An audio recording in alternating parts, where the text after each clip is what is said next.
Hello friends, Ratna's কিচেনে সকলকে স্বাগত। আজকে বানাবো আমি একটা পরোটা রেসিপি। সেটা হচ্ছে ডিম দিয়ে, বয়েল ডিম দিয়ে। আর নিয়েছি কি সেটা আমি বলে দিচ্ছি। নিয়েছি এখানে একটা বয়েল ডিমকে গ্রেট করে নিয়েছি পেঁয়াজ, নিয়েছি গার্লিক চিলি সস, নিয়েছি হচ্ছে গোলমরিচের গুঁড়ো, নিয়েছি চিজের পাতা, নুন আন্দাজ মতন, নিয়েছি মেখে রাখা ময়দাটা সামান্য নুন আর ময়াম দিয়ে যেভাবে ময়দা মাখে। প্রথমে এই যে ময়দার যে গোলা নিয়েছি এইটাকে মানে রুটির মতন করে বেলে নেব। বেশ বড় করে বেলবো, আর একটুখানি লেচিটা কিন্তু বড় করেই নিতে হবে। বেশ বড় করে আমি এটাকে বেলে নিচ্ছি। একটা পরোটার মতন বেলে নিয়েছি। এবার এখান থেকে সাইড থেকে একটুখানি কেটে দেব। এই যে ডিম গ্রেট করে নিয়েছি, এটার মধ্যে সামান্য একটুখানি নুন মাখিয়ে নিচ্ছি। এবার ডিমটাকে এখানে দিয়ে দিচ্ছি।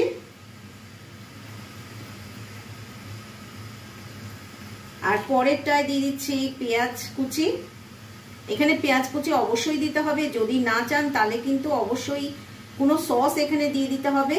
তো আমি এখানে পেঁয়াজ কুচি দিলাম, খেতে কিন্তু বেশ ভালো লাগবে। আর কিন্তু নুন দেব না। একটুখানি গোলমরিচের গুঁড়ো এর মধ্যে দিয়ে দেবো ডিমের মধ্যে, আর সামান্য একটুখানি পেঁয়াজের মধ্যেও দিয়ে দিলাম। দিয়ে দেবো সামান্য গার্লিক চিলি সসটা এর মধ্যে দিয়ে দেবো, সামান্য দিয়ে দেবো। এটা দিলে টেস্ট কিন্তু দ্বিগুণ হয়ে যায়। আর এবার চিজের পাতাটা নিয়ে এখানে দিয়ে দেবো। এবার দিয়ে দিচ্ছি এইখানে চিজের পাতাটা। এবার এটাকে উল্টিয়ে দেবো, ভাঁজ করে নেব।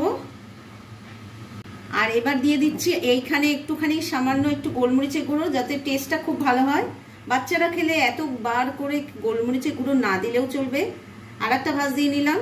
আর এটা যেটা পড়ে রয়েছে ওইটাকেও এর সঙ্গে দিয়ে দিচ্ছি।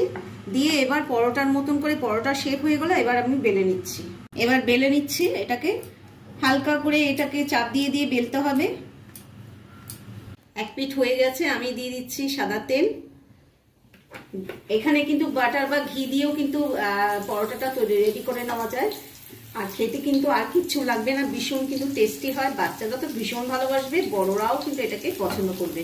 এক পিঠ হয়ে গেছে, আরেক পিঠ আমি উল্টিয়ে দিয়েছি। এবারও এটাও হয়ে গেছে। এবার নামিয়ে আমি পরিবেশন করে দেখাচ্ছি। কেমন লাগলো আমার এই রেসিপি? যদি ভালো লেগে থাকে অবশ্যই লাইক করবেন, শেয়ার করবেন, প্লিজ আমার পাশে থাকবেন। আপনাদের সহযোগিতা ছাড়া আমি একদম এগিয়ে যেতে পারবো না। ভালো থাকবেন, সুস্থ থাকবেন। আর ভালো লাগলে লাইক করবেন, সাবস্ক্রাইব করতে ভুলবেন না। বাই।